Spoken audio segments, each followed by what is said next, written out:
साथियों, नमस्कार। आप सभी कैसे हैं? आशा करता हूँ आप सब बहुत अच्छे से अपनी तैयारी कर रहे होंगे और पूरा मन शांत करके और एग्ज़ाम की तारीख को ध्यान में रखते हुए आप कंसंट्रेट होकर के अपनी परीक्षाओं के लिए अपने सिलेबस को बाकायदा रिवीजन कर रहे होंगे। जो कुछ भी आपने अभी तक पढ़ा है उस चीज़ को आप पूरा विश्वास है कि बार बार रिवाइज कर रहे होंगे, क्योंकि रिवाइज ही ऐसा जो है हमारा हथियार है जो हमको एग्जाम में अच्छे नंबर दिला सकता है। देखिए, सिलेबस तो हर कोचिंग वाले कंप्लीट कर देते हैं, हर सभी स्टूडेंट्स बुक से भी अपने सिलेबस को कवर कर सकते हैं, लेकिन सिलेबस कवर करना बड़ी बात नहीं है। सिलेबस को माइंड में रखना बड़ी बात है कि उसके एक एक टॉपिक को आप डायमेंशनल तरीके से सोचें, लिखें, तब जाकर के हमारा सिलेबस कंप्लीट होगा। असल में सिलेबस कंप्लीट होता तभी है जब हम बार बार उसको रिवाइज करते हैं और लिखते हैं। ठीक है ना? तो हम लोग अभी इससे पहले के वीडियो में बात कर रहे थे ज्योग्राफी की भू आकृतियों के विषय में। यानी कि ज्योग्राफी में जो भू आकृतियाँ हैं, जो भू आकृति भूगोल के अंतर्गत जो भू आकृतियों के बारे में हम लोग पढ़ते हैं, उन्हीं के बारे में हम लोग चर्चा कर रहे थे। तो आप देख रहे हैं कि पिछली वाली वीडियो में हम लोगों ने बात किया कि पृथ्वी पर जितनी बनने वाली भी आकृतियाँ हैं, वो आकृतियाँ किसी न किसी बल के द्वारा बनी हैं। ऐसा नहीं है कि बगैर किसी फोर्स के वो आकृतियाँ बन गई हैं, उनके पीछे कोई फोर्स काम कर रहा है। उसी फोर्स के बारे में हम लोग बात कर रहे थे। देखिए क्या होता है, दो टाइप के फोर्स होते हैं, एक अंतर्जात फोर्स, एक बहिर्जात फोर्स, जिसको इंडोजेनेटिक फोर्स कहते हैं, एक्सोजेनेटिक फोर्स कहते हैं। तो हम लोगों ने इंडोजेनेटिक फोर्स के बारे में अभी बात करना शुरू किया है। थोड़ी सी बातें हो भी गई हैं पिछले वाली वीडियो में, लेकिन लिंक कट जाने की वजह से हम लोग फिर से दोबारा से उस चीज़ पे बातचीत कर रहे हैं। तो इंडोजेनेटिक फोर्स में क्या था कि हम लोग बात कर रहे थे कि आकृतियाँ, कौन कौन सी आकृतियाँ इंडोजेनेटिक फोर्स के माध्यम से बनती हैं। तो इनमें देखिए, इंडोजेनेटिक फोर्स जो है वो दो टाइप से काम करता है, एक आकस्मिक, एक दीर्घकालिक। जो अंदर का फोर्स आता है वो एक आकस्मिक तौर पे आता है, एक दीर्घकालिक तौर पे। यानी कि आकस्मिक में जो आएगा, जैसे भूकंप, ज्वालामुखी, भूस्खलन, ये तो आकस्मिक आपको नजर आया कि आकस्मिक बल आपको एहसास हुआ कि कोई बल पृथ्वी के अंदर से जोर दे रहा है, मैं उस चीज का एहसास एहसास कर पा रहा हूँ। लेकिन कुछ बल ऐसे होते हैं जिनका प्रभाव हमको दीर्घकाल में देखने को मिलता है। हालांकि बल यही होता है जो अचानक में लगता है, यही बल धीरे धीरे धीरे धीरे बार बार आता है, किसी आकृति का निर्माण कर देता है। जैसे पर्वत, पठार, महाद्वीप, महासागर, ऐसी आकृतियां हैं, वो बनी है भूकंप और ज्वालामुखी से ही। लेकिन इनको दीर्घकालिक प्रक्रियाओं के माध्यम से हम लोग देखते हैं, क्योंकि इनका जो बनने का फेज है वो अचानक में नहीं है कि कोई चीज आई, टकराई, टूटी फूटी बन गई। हालांकि वो चीज हम आकस्मिक रूप से एहसास कर लेते हैं भूकंप, ज्वालामुखी के रूप में, लेकिन उनकी बनने वाली जो स्थलाकृतियां हैं वो दीर्घ काल लेती हैं, बड़ा लंबा समय लेती हैं, लाखों करोड़ों साल ले लेती हैं। ठीक है, इसी विषय पे हम लोग बात कर रहे थे। चलिए अब आगे हम लोग बात करेंगे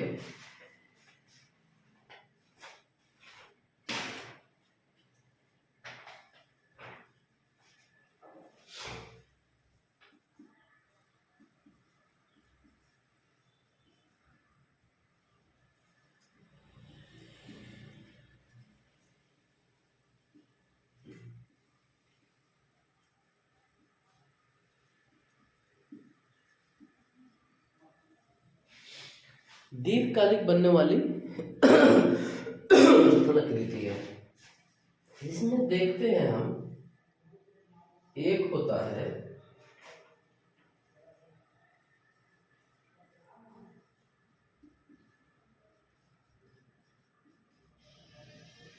पर्वत निर्माणकारी और होता है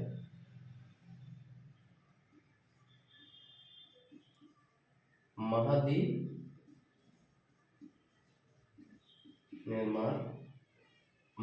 निर्माणकारी।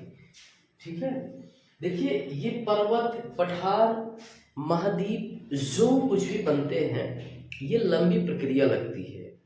बनने का प्रक्रिया जो है वो आप जान रहे हैं, क्योंकि हम लोग बार बार अपसारी की बातें शुरू से वीडियो में करते चले आ रहे हैं कि जो भी स्थलाकृतियां बनती हैं वो अपसारी क्रियाओं के माध्यम से बनती है, प्लेटों के अभिसारी अपसारी क्रियाओं के माध्यम से। तो अभी हम क्या देख रहे हैं, ये जो आकृतियां बनेंगी दो तरह से बनेंगी, जैसे पर्वत, पठार, द्वीप, ये तमाम सारी जो आकृतियां बन रही हैं ये दो तरह के बल के माध्यम से बन रही हैं। एक बलन के माध्यम से जिसको हम फोल्डिंग बोलते हैं, एक तनाव से। तो थोड़ी थोड़ी हम दोनों पे बात कर लेते हैं। जैसे बलन क्या होता है, एक प्लेट आई यूं, एक प्लेट आई यूं, टकरा गई, ये कौन सी क्रिया हो गई, ये अभिसारी क्रिया।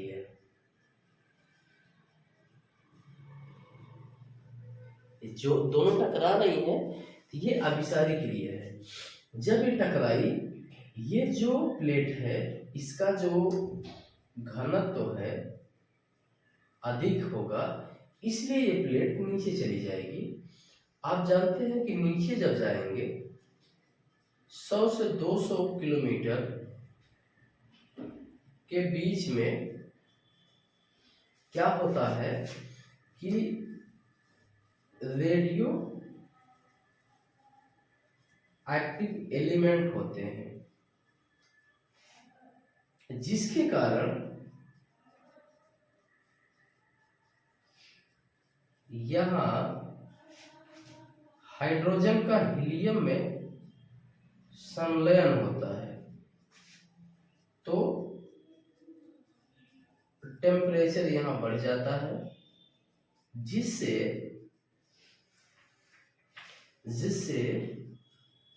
चट्टानें पिघली अवस्था में होती हैं।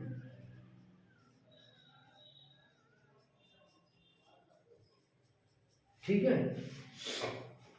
यहाँ 100 से 200 किलोमीटर के बीच में रेडियो एक्टिव एलिमेंट होते हैं, जहाँ हाइड्रोजन का हीलियम में संलयन होता रहता है, जिसकी वजह से यहाँ एनर्जी जो रिलीज होती रहती है, जिसके कारण यहाँ टेम्परेचर बहुत हाई होता है। यहाँ जो भी मेटल है, जो भी चट्टानें रॉक्स हैं, वो पिघल जाती हैं। इसी कारण से जब दो प्लेटें अभिसारी क्रिया करती हैं तो जिस प्लेट की डेंसिटी या घनत्व तो ज़्यादा होती है वो प्लेट नीचे चली जाती है, जो हल्की प्लेटें होती हैं उस प्लेट के ऊपर टकरा करके फोल्ड हो जाती है, मुड़ जाती है। जो फोल्ड वाला भाग है इसी को हम लोग फोल्डेड माउंटेन या बलित पर्वत बोलते हैं। देख लें, ये जब टकराएगी तो इस पे मोड़ बन जाएगा, इसी को हम बोल देते हैं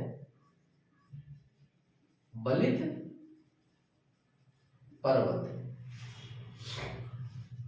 ठीक है ना, ये यहाँ क्या है, यहाँ है मैग्मा, जिसको हम बोलते हैं लावा। ठीक है, इस क्रिया से बनने वाले कुछ स्थलाकृति को हम देख लेते हैं, जैसे रॉकी पर्वत, एंडीज पर्वत,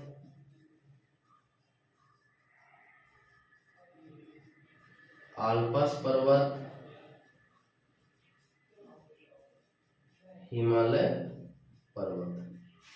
ये कुछ उदाहरण हो गए आपके जो बलन के द्वारा बनी स्थलाकृतियां कही जाती है। और भी हम थोड़ी सी बात कर लेते हैं। ये वाली जो क्रिया है, जब लगेगा यहाँ बलन का बल यानी कि अभिसारी वाला बल जो लगेगा, तो यहाँ ऊपर के भाग में यहाँ इस टाइप की मोड़दार आकृतियां बन जाती हैं। पर्वत के ऊपर मोड़दार आकृतियां बन जाती हैं। अब इसको हम अलग से थोड़ा सा साफ करके पढ़ेंगे, अभी आपको क्लियर होगा।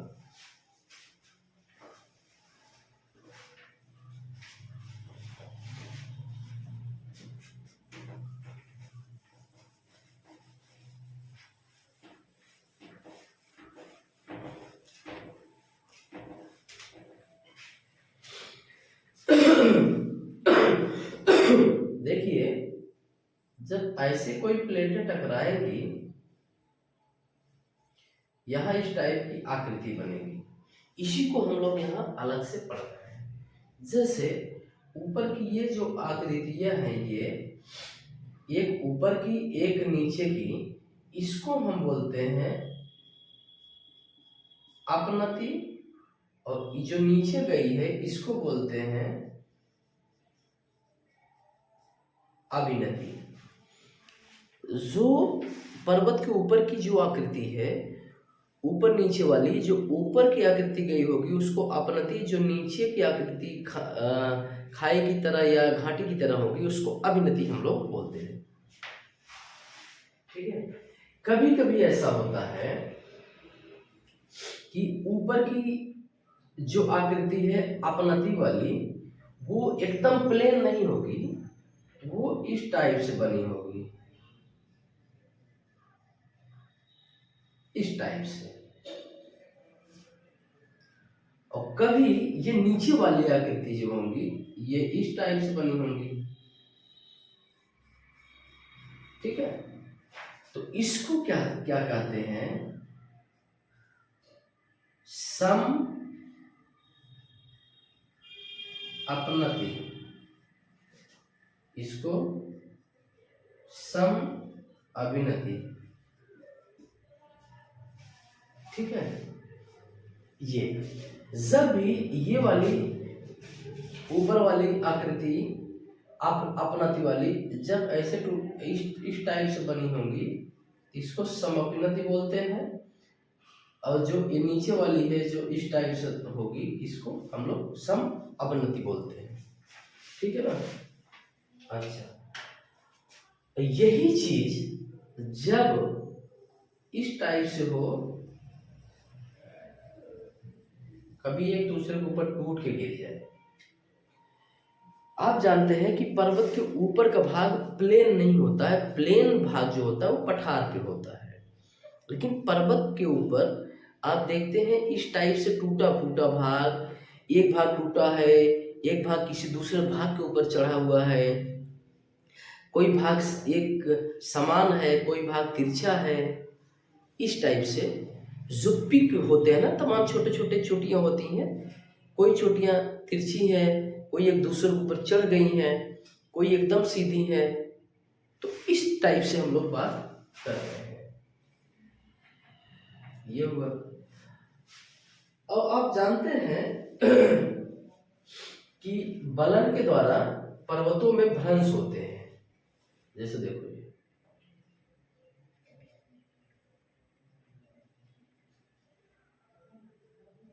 ये भ्रंश होते हैं। ठीक है।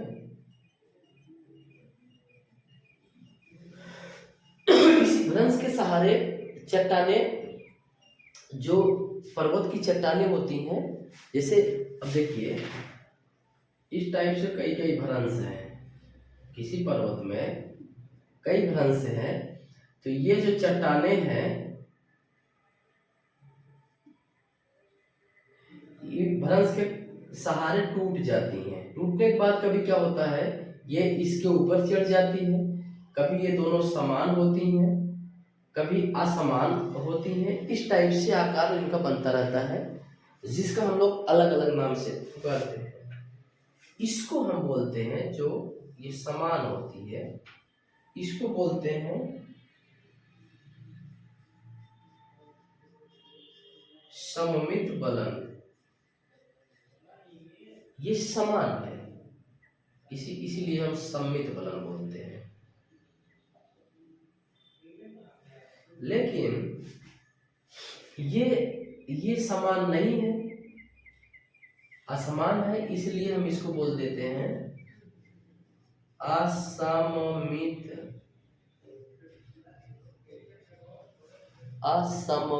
बलन। इसको असममित बलन बोल देते हैं। लेकिन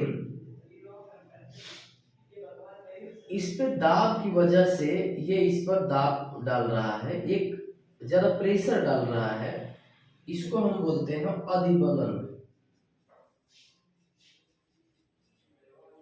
इसको अधिबलन बोलेंगे। लेकिन आप जान रहे हैं ये इस पर चढ़ने का प्रयास कर रहा है, इसलिए इसको हम बोलेंगे परिबलन। लेकिन ये बिल्कुल टूट करके एक इस पर टूट करके चढ़ चुका है, इसको हम क्या बोल देंगे, ग्रीवा खंड। यानी कि चढ़ के टूट के अलग हो चुका है जो भाग, उसको ग्रीवा खंड हम लोग बोल देते हैं। ठीक है ना। अब हम लोग थोड़ा सा तनाव की ओर चल रहे हैं। ये बलन के द्वारा बनी हुई स्थलाकृतियां हैं।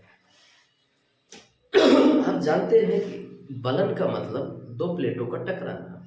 अब थोड़ी सी सामान्य भाषा में आपको हम समझा दें। बलन का मतलब होता है प्लेटों का टकराना। जब दो प्लेटें टकराएंगी, जिस प्लेट की डेंसिटी ज़्यादा होगी वो नीचे जाएगी, जिस प्लेट की डेंसिटी कम होगी वो फोल्ड हो जाएगी, टकरा करके मुड़ जाएंगी। ये जो मुड़ेंगी, ये कई मोड़ बनेगा, इसमें कई मोड़ बनेगा। बनने के बाद बीच बीच में दरारें भी होंगी इसमें। जहाँ से मुड़ी वहाँ फिर दूसरा मोड़ जहाँ से चालू होता है वह क्रैक हो जाता है, जिसको हम फॉल्ट या भ्रंश बोलते हैं। जैसे जहाँ ये मुड़ी, जैसे दूसरा मोड़ जहाँ से चालू होगा वहीं पे दरार होगा। उसी दरार के सहारे ये ऊपर का जो पार्ट होगा, जो ये यूं पर्वत के ऊपर बना होता है चोटियों की नुमा, वो कभी कभी फॉल्ट की वजह से कभी एक दूसरे के ऊपर टूट के चला जाता है, कभी तिरछा हो जाता है, कभी बिल्कुल टूट करके बिल्कुल अलग हो जाता है। इसी को हम तमाम नामों से जानते हैं, जैसे इसका सम्मित बलन, असम्मित बलन, अधिबलन, परिबलन, ग्रीवखंड। लेकिन ग्रीवखंड वो अवस्था है कि भ्रंश के सहारे बिल्कुल टूट करके अलग हो गया, दूसरे पे एकदम से चढ़ के दबा दिया, जिसको ग्रीवखंड हम लोग बोल देते हैं। अब हम तनाव के कारण कुछ पढ़ेंगे जो स्थलाकृतियां बनेंगी। अभी तो ये बलन की वजह से बनी स्थलाकृति है, लेकिन अब तनाव के द्वारा भी हम लोग देखेंगे कौन कौन सी स्थलाकृति बनती है। ये हो गया तनाव, ठीक है। इसको हम हटा ही देते हैं, अब सिर्फ बची बात है किसका, तनाव का। अब हम पूरी बात तनाव पर करेंगे। तनाव का मतलब ये है, एक इधर प्लेट जा रही है, एक इधर प्लेट जा रही है, दो प्लेटें दो दिशा में जा रही हैं, जिसको हम बोलते हैं अपसारी किनारा। जब दो प्लेटें दो दिशा में जाएंगी, आप जानते हैं कि यहाँ जो है, यहाँ मैग्मा भरा है, जैसे यहाँ फॉल्ट का थोड़ा सहारा पाएगा, मैग्मा बाहर आ जाएगा, ये ठंडा होकर ज्वालामुखी पर्वत या पठार बनाएगा, ठीक है। अब इस तनाव की वजह से भी कई आकृतियां बनेंगी। आप देख रहे हैं तनाव होगा तो एक आकृति तो ज्वालामुखी पर्वत या पठारी बन जाएगा। नंबर 2, जब तनाव होगा दोनों में, एक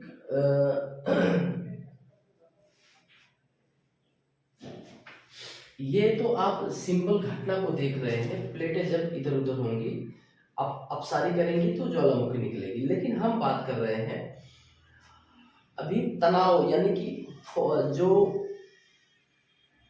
आकृतियां बन रही हैं, जैसे कहीं कहीं आप देख रहे हैं पर्वतों में जो आकृतियां बन रही हैं, उनकी हम लोग बात कर रहे हैं।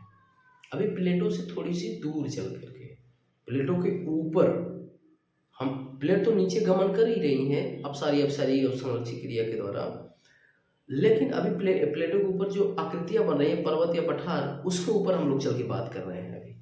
ठीक है,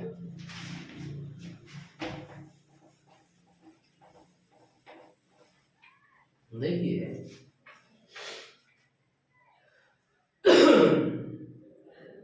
एक तो हो गया ये तनाव से, एक इसको हम बोलते हैं सामान्य भ्रंश। ठीक है, ये जो होता है ये सामान्य भ्रंश होता है। इधर भी कुछ चट्टाने हैं, इधर एक चट्टाने हैं, दोनों चट्टाने किसी भ्रंश के माध्यम से अलग है, जिसको सामान्य भ्रंश हम लोग बोल देते हैं। नंबर 2, ये पर्वत है, यहाँ बीचों बीच एकदम भ्रंश है, इस पर्वत को हम बोलते हैं भ्रंशोत पर्वत। यानी कि भ्रंश, इस पर्वत में भ्रंश उपलब्ध है बीचों बीच, जिसको हम भ्रंशोत पर्वत बोल देते हैं। नंबर 3, उत्क्रम भ्रंश।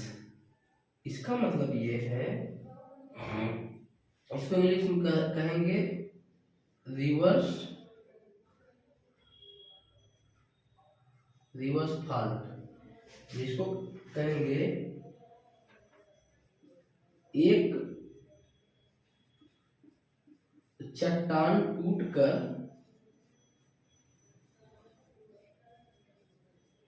दूसरे पर चढ़ने का प्रयास करे, इसको उत्क्रम भ्रंश हम लोग बोल देंगे। लेकिन चौथी आकृति क्या है, कगार।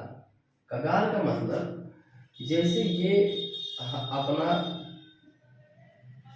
प्रायद्वीपीय भारत है, ये पश्चिमी घाट है, पश्चिमी घाट से जैसे उतरेंगे तुरंत आपको ब्लेड की तरह पूरा गहरा मिलेगा, यहीं से गहरा। लेकिन पूर्वी घाट पे धीरे धीरे जाएंगे, धीरे धीरे धीरे धीरे धीरे तब गहरा आपको मिलेगा। यानी कि यहाँ जैसे आप नीचे आएंगे तुरंत आपको गहरा पार्ट मिलेगा। यहाँ आपको पहले छिछला, फिर छिछला, और गहरा और गहरा और गहरा। इसलिए ऐसा होता है, कहा जाता है कि ये किसी वो अफ्रीका के पार्ट से टूट करके आया है, क्योंकि जहाँ से दो पार्टें अलग होते हैं वहाँ स्कार्प होता है। जैसे एक आलू लीजिए, आलू को बीच से एकदम काट के अलग कर दीजिए, जहां से आप अलग किए होंगे उसको हम बोलेंगे स्कार्प, यानी कि खड़ी ढाल, खड़ी ढाल उसको बोल देंगे। उसी तरह से कहा जाता है कि ये जब विस्तार हो रहा था महाद्वीपों का, उस टाइम पे, अभी भी हो रहा है खैर, लेकिन एक समय था कि ये प्रायद्वीपीय भारत जो है अफ्रीका का हिस्सा हुआ करता था। अफ्रीका से टूट करके सीधा आके यहाँ यूरेशियन प्लेट से टकराया है, जिसकी वजह से हिमालय पर्वत की उत्पत्ति हुई है। इसलिए ये पार्ट जहाँ से कट होके आया है वहाँ स्कार्प बना है, ढाल, खड़ी ढाल बनी है, उसी को हम लोग कगार बोल देते हैं। ठीक है ना।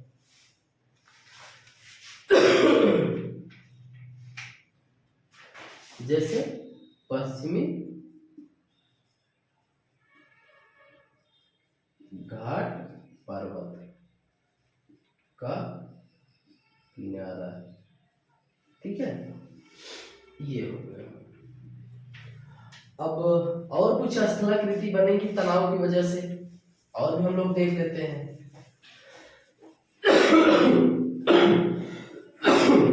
सॉरी, 5वीं आकृति जो बनेगी, जिसको हम बोलते हैं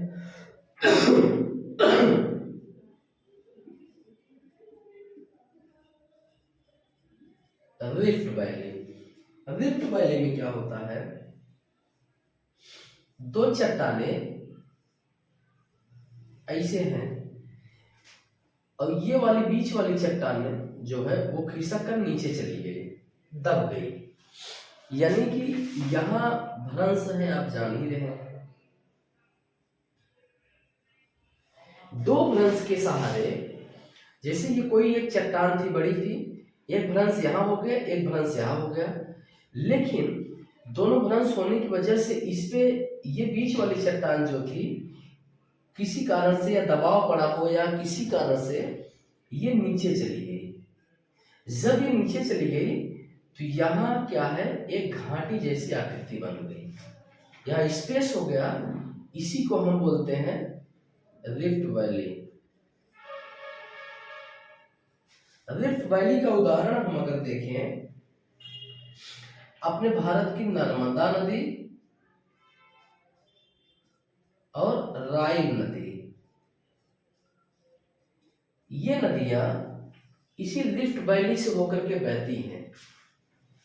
ये एग्जाम में भी पूछा जाता है कि कौन सी नदी रिफ्ट वैली से होकर के बहती है, तो आप नर्मदा नदी को, नर्मदा और ताप्ती दोनों नदियों को बता सकते हैं। और छठवीं आकृति क्या है कि जिसको हम बोल देते हैं रैंप वैली। रैंप वैली में क्या होता है, एक आकृति ये हो गई, उसके बाद एक आकृति ये हो गई, एक आकृति ये हो गई। यहां भी यही भ्रंश है, दो ही भ्रंश है, लेकिन आप जानते हैं कि ये स्थिर है, लेकिन ये दोनों पार्ट ऊपर चले गए। यहां भी भ्रंश रहा होगा तभी तो ऊपर गए। यानी कि ये जो चट्टाने हैं, एक भ्रंश तो यहाँ रहा होगा, एक भ्रंश यहाँ, यहाँ भी भ्रंश है और यहाँ भी भ्रंश है। किसी कारण से ये पार्ट नीचे रह गया, लेकिन दोनों साइड के पार्ट ऊपर चले गए, जिससे यहाँ जब ऊपर चले गए तो यहाँ एक घाटी की उत्पत्ति होती है, जिसे रैंप वैली हम बोलते हैं। ठीक है। और अगली आकृति हम लोग चल रहे हैं, आगे देखेंगे। नंबर 7, जिसको हम बोलेंगे हॉर्स्ट माउंटेन। हॉर्स्ट माउंटेन बोलेंगे, जिसमें क्या होता है, इसमें भी दो चट्टानें होंगी, यानी कि एक ही चट्टान जब यह क्रैक्स होंगे, दरार होंगे, फॉल्ट होंगे, किसी कारण से ये बीच वाली चट्टान जब ऊपर उठ जाएगी, ये दोनों चट्टानें स्थिर रहेंगी, तो ये उठा हुआ भाग एक पर्वत जैसा आपको नजर आएगा। इसी को हम हॉर्स्ट पर्वत बोल देते हैं। अगला हम चल रहे हैं देखने ब्लॉक पर्वत। 8वीं आकृति क्या है, ब्लॉक पर्वत। ब्लॉक पर्वत में क्या होता है, यहां भी ऐसी आकृतियां होंगी, यहां भी, लेकिन ये जो भ्रंश होगा, इस भ्रंश के सहारे ये जो दोनों चट्टाने हैं ये नीचे चली जाएंगी, ये स्थिर रह जाएगा, जिसकी वजह से यहाँ माउंटेन आपको नजर आएगा। इसी को हम ब्लॉक माउंटेन बोल देते हैं। ठीक है। अब आपको आकृतियों के बारे में पता चल गया कि अंतर्जात बल जो होता है उससे कौन कौन सी आकृतियां बनती हैं। अब हम जो अगली हमारी जो वीडियो आएगी उसमें आप देखेंगे बहिर्जात बल के कारण बनने वाली आकृतियां, यानी कि पृथ्वी के ऊपर सतह पर वो कौन कौन से बल काम कर रहे हैं जिनसे कुछ ना कुछ आकृतियां बन रही हैं। ठीक है, अब इसी पे हमारा अगली चर्चा।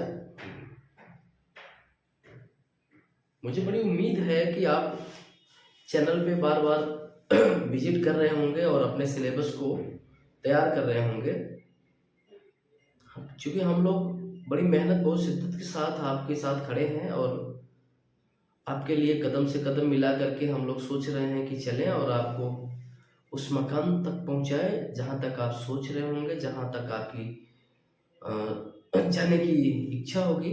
हम लोग पूरा भरसक प्रयास करेंगे कि आप वहां तक पहुंचे, जिसमें हमारा बस यही थोड़ा सा योगदान होगा कि आपको थोड़ा सा मार्गदर्शन हम लोग कर पा रहे हैं। बाकी सारी मेहनत तो आपकी है, इसमें कोई दो शक नहीं है। मेहनत आप करेंगे, बस हमारा थोड़ा सा मार्गदर्शन रहेगा और आपकी तैयारी थोड़ी सी आसान हो जाएगी।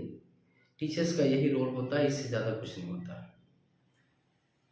ठीक है, तो चलते हैं हम लोग अब इसी क्लास के साथ समापन करते हैं और फिर मिलते हैं अगले वीडियो में, जो हम लोग बाह्य बल जो हैं उनको लेकर के और उनसे बनने वाली आकृतियाँ।